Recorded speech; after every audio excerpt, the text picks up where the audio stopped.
As of now, ma'am, wala pa po tayong verifiable information as to the reported na warrant of arrest issued by the ICC. Ma'am, may paggalaw dun sa mga tauhan po sa Davao. Tumambak yung mga pulis daw po doon sa Davao Airport noong Friday, Saturday. May kinalaman po ba ito? Yung possible na paggalaw? Linawin lang po natin ito, ma'am. Nakausap po natin yung mga taga Davao po, and according to them, yung mga movement po ng ating mga kapulisan doon is just part of the simulation exercise and relating po sa kanilang security preparation for Davao. And we have to stress the point po na this is not only limited po sa Davao, even yung other regions po ay nagkakonduct po ng simulation exercise, communication exercise, and other tabletop exercise. Again, as part of our security preparation for election po. This has nothing to do doon sa mga issues relating doon sa alleged issuance po ng warrant of arrest ng ICC. Ma'am, kung hindi po galing sa ICC, ang PNP po ba ay may hawak na anumang warrant of arrest sa kaso locally dito ni dating Pangulong Duterte? Wala po. Wala po tayong hawak na anumang warrant of arrest issued by the local courts against sa dating Pangulo po. Kung wala pang yung warrant of arrest, ano yung mga paghanda ng PNP just in case lumabas ito anytime? Well, on the part of the PNP ay dadaan tayo sa proseso. Kung meron pong ihingin po ng tulong yung ating Interpol through their National Central Bureau, and then the PNP has a legal obligation to reciprocate yung courtesy na ibinibigay po sa atin ng Interpol. If you may recall po, may mga instances po tayo na may mga warrants of arrest po na na-issuehan po yung ating local courts po at nagtago po sa ibang bansa, and through the Interpol mechanism, humingi po tayo ng tulong, and since it is a member state po doon sa, just like the case, classic example po yung case po ni Alice Guo po. Nagtago po siya sa Indonesia, and since Indonesia is a member state, ay humingi po tayo ng tulong sa Interpol, and true enough, through the help of the Interpol po, ay na-effect po natin.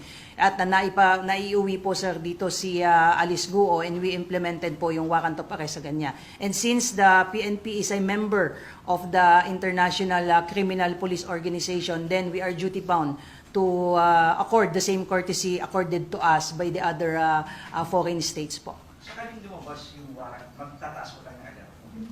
Wala po tayo sa ngayon na planong magtaas po ng alerto, at wag nating pangunahan sir yung proseso, but on the part of the PNP, we are prepared for any eventualities po in case po na meron pong tulong na hihingin sa atin ng Interpol po. Mami, lumabas na kasi na info na meron daw 7,000 police na deployment ng PNP for the arrest of former President Duterte. How would you see this? Wala po itong katotohanan sir. Like I said, kung may mga nakikita po tayo na mga movement and mga skills at mga movement ng mga tao natin on the ground, this is still part ng ating security preparation for election. Ma'am, sabi niyo kanina walang verifiable information on the warrant, ICC warrant. Wala rin bang ginagawang coordination ang Interpol with the PNP? As of now sir, wala po. Paano po ba yung process pag ganyan?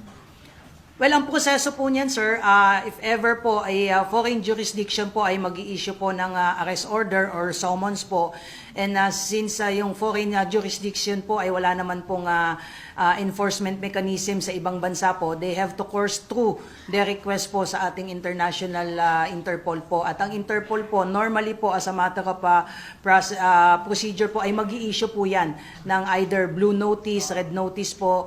That this is just an international alert po. Hindi po ito arrest warrant. Linawin lang po natin yung ilalabas po ng Interpol po. At through their National Central Bureau po, at nagkataon po dahil ang membro po ang Pilipinas ng Interpol, meron po silang National Central Bureau, and doon po sa kanilang mga main office po sa France, normally papadala po yan as a matter of procedure po dito po sa kanilang National Central Bureau, and then yung National Central Bureau naman po ay magpapadala po yan ng alert po sa mga law enforcement agencies including the PNP, advising us na itong particular na tao po na ito ay being sought for investigation or meron pong arrest order po. So walang blue, walang red whatsoever? None so far, sir. Ma'am, just in case na matanggap ng PNP yung supposedly warrant, anong unit po ng PNP ang makumuha sa pag-survey? Any unit po of the PNP can effect the arrest warrant po if in case there will be one po. But again, since this is a warrant issued by the foreign jurisdiction, then we have to study kung ano po yung magiging proseso. But like I said before, ang ating pong magiging basehan po dyan will be the action to be undertaken by the Interpol. If there will be request for police assistance in implementing these warrants po, then the PNP is obligated to honor that obligation under the principle of reciprocity, sir. In preparation, meron totoo po ba na may nagpo-mobilize? Kasi may mga kumakala sa social media na 7,000 daw ipapakala ng PNP. Well, sinabi ko na po kanina, there is no truth to that. Probably they just misinterpreted some of the movements in other regions na meron po mga ongoing simulation exercise relating po sa ating preparation for the national and local election na come May po. Ma'am, if ever po, dito po ba, saan po dadalhin ang Pangulo, ang dating Pangulo? Well, let us not jump into conclusion kung saan natin dadalhin po. We just have to wait for the process to proceed po. It's too speculative po na magsabi po ako kung saan po siya dadalhin sa ngayon. Pero part of the considerations po yun. What do you mean part of the Yung consideration? Sa custodial center. We will cross the bridge when we get there, sir. Pag nandito na po at meron na pong mga request for police assistance po through the Interpol, let me iterate, through the Interpol, because the ICC has no way to directly giving orders sa PNP or any other law enforcement for that matter po. So wala po tayong magiging papel po in case maglalabas po ng arrest warrant po ang ICC, because what we are assuming that they will seek the assistance po ng Interpol. So now you're saying PNP is duty bound to enforce any Interpol request. That is correct, sir. Under the principle of reciprocity, like the case nga po ni Alice Guo, yun po yung classic example na sinasabi ko na the same mechanism was used by the Philippine National Police when we monitored the presence nga po ni Alice Guo sa Indonesia. Through the Interpol, we sought assistance through the Interpol, kaya po napabalik po siya dito, and nang bumalik po siya dito, doon po natin inimplement ang warrant. So if a foreign jurisdiction nga po ay ang mag-i-issue po ng arrest order against anyone, not only dito sa speculation na meron na pong inisyo against kay dating Pangulong Duterte, this only applies to everyone kapag ang foreign jurisdiction po ang nag-issue ng warrant at dadaan po sa Interpol mechanism, then the PNP is duty bound to honor or accord the same courtesy just like they did sa party po ng Pilipinas.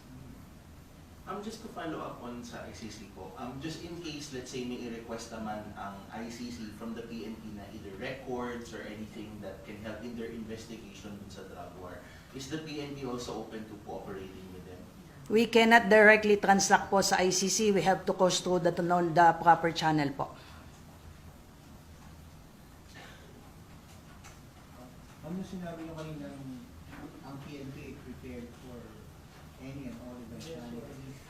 Ibig sabihin ba nun meron na talaga nakalatag na plano? I know it's incumbent upon the PNP to make preparations, pero meron na po ba talaga?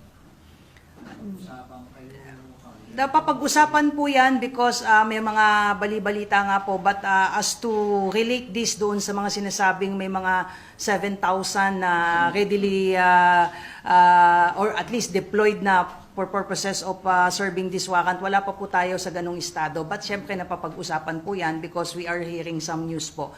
And the PNP is